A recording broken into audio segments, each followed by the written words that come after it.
Assalamualaikum warahmatullahi wabarakatuh. Alhamdulillahirabbil alamin wa bihi nasta'in wa ala umuri dunya waddin. Wassalatu wassalamu ala nabiyil karim Mustafal amin, amma ba'du. Qala ta'ala fil Qur'anil karim, a'udzu billahi minasyaitonir rajim. Amma min dabbatin fil ardi illa 'alallahi rizquha. Wa qala alaihi salatu wassalam, man nasiya sholata alayya nasiya tariqal jannah. Wa qala aidan fi haditsin akhar, Allahumma faqihu fiddin wa alimhu ta'wil.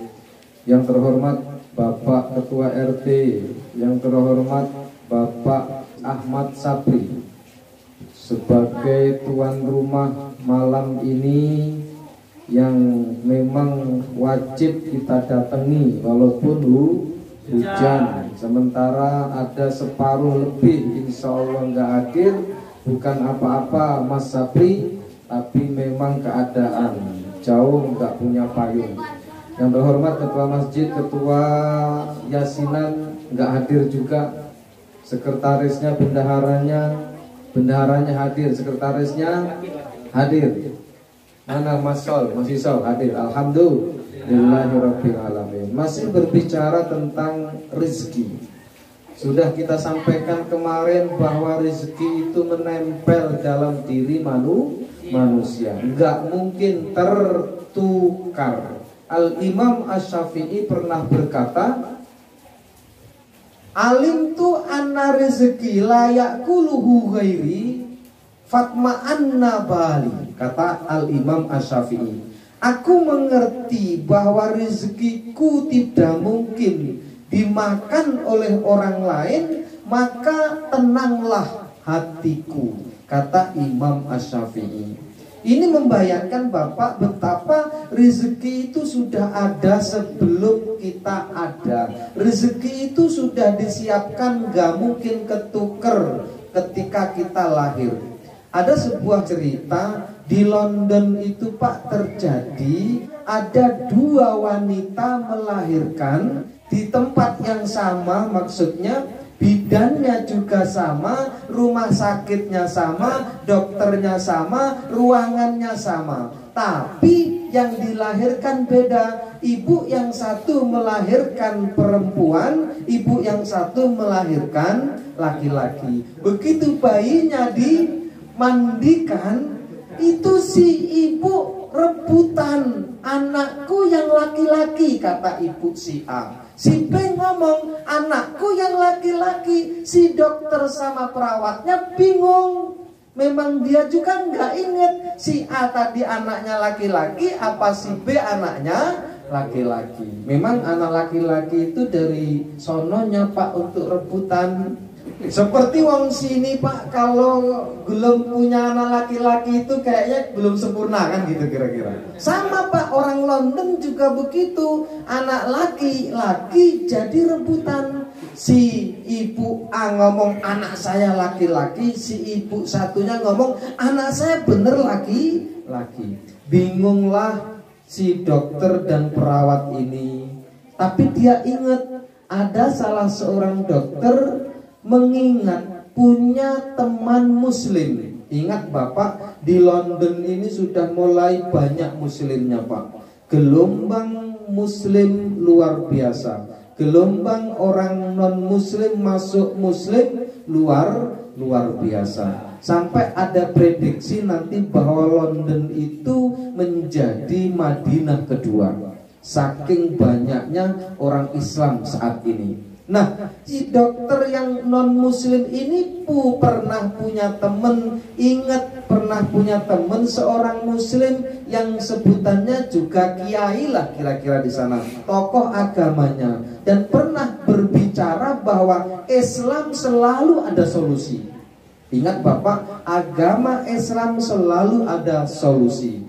Kalau jenengan kira-kira jadi dokternya, itu bingung nggak Pak untuk menentukan yang mana ibu yang punya anak laki-laki? Dua-duanya ngomong sayalah yang melahirkan laki-laki.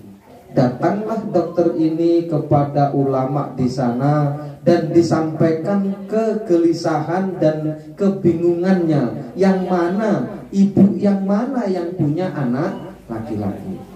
Di dalam banyak kitab Pak disebutkan memang laki-laki itu berbeda rezekinya Pak.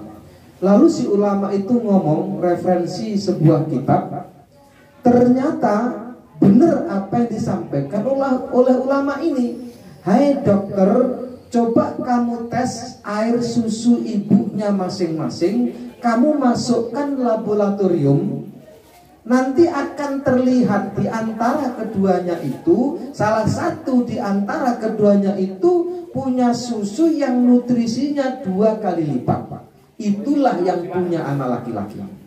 Ini Pak. Jadi luar biasa Allah Subhanahu wa ta'ala itu. Kalau jenengan punya anak laki-laki itu berbeda Pak. Makannya ibu pun berbeda kalau punya anak laki-laki. Kalau perempuan ya biasa aja makannya si ibu ini, nggak begitu hawa kalau orang sini. Kenapa? Karena memang cuma cukup 1 nutrisi. Sementara kalau anak laki-laki harus punya 2 nutrisi. Nah itu, laki-laki itu hawa Pak. Belum lagi bapaknya ikut nyusu. Ini Bapak, artinya apa? Memang benar Allah telah siapkan. Kaifa akhluqu khalqan walam arzuqhu. Bagaimana kata Allah kemarin kan, bagaimana mungkin aku menciptakan makhluk yang aku tidak menyediakan rizkinya. Tetapi memang yang menjadi masalah di sini Pak, kita ini kadang kurang yakin di dalam hidup manusia ini Bapak, antara makhluk dengan Khalik itu ada kewajiban, ada hak. Kewajiban kita berarti haknya Allah, kewajiban Allah berarti haknya kita. Contohnya, hak kita terhadap Allah adalah kehidupan, dan kewajiban kita adalah menyembah Allah. Makanya gini, anta turid wa ana urid, kata Allah, aku punya kehendak, engkau punya kehendak. Wa idza tusallim li fi ma urid kafaitu kafi ma turid. Kalau engkau mendahulukan kehendakku, kata Allah, maka aku akan cukupkan kehendakmu.